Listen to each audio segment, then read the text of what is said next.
Welcome back to No Cap Invest. I'm your host. Let's get straight to it. Our top stories today. Coinbase is filing for its IPO and its financials are now public ahead of the stock market listing.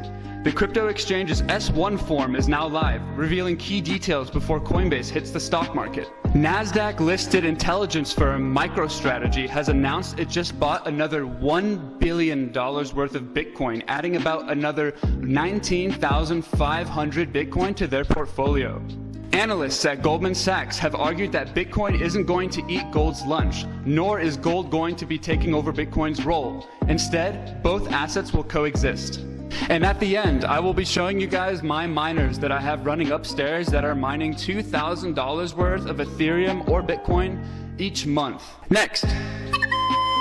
Microstrategy, an intelligence firm that is publicly traded, has now bought another 19,500 Bitcoin to add to their treasury. This totals about 1 billion and adds to a total of 90,000 Bitcoin that they have on their balance sheets. The firm bought the Bitcoin after finalizing another sale of convertible debt. The company paid an average of 52,700 per Bitcoin, including fees and other expenses.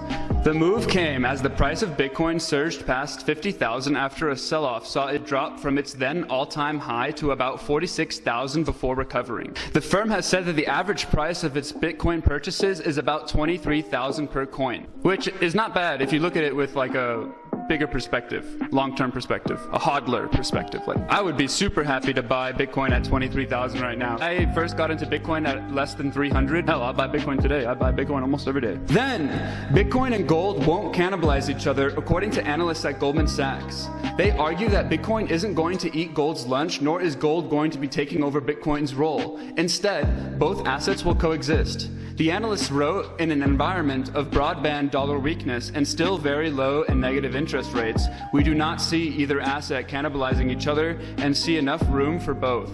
Their words came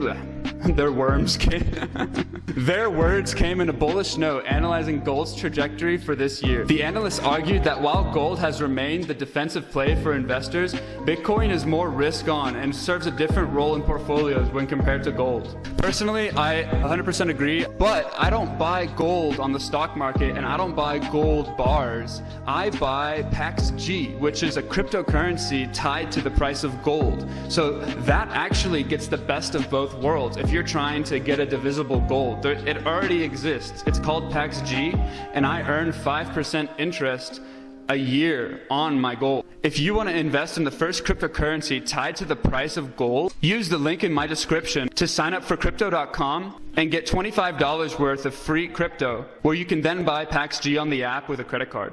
Additionally, you can sign up for BlockFi and get $250 worth of Bitcoin, and they also will hold your PAXG and pay interest on it.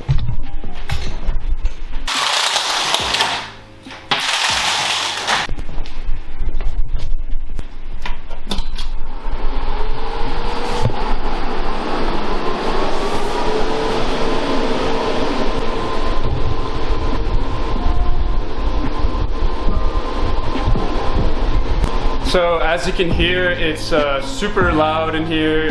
This is a GPU miner. This has 6 RX80 graphics cards in there. Then I have this laptop here, which is mining Ethereum Classic and Monero with its CPU.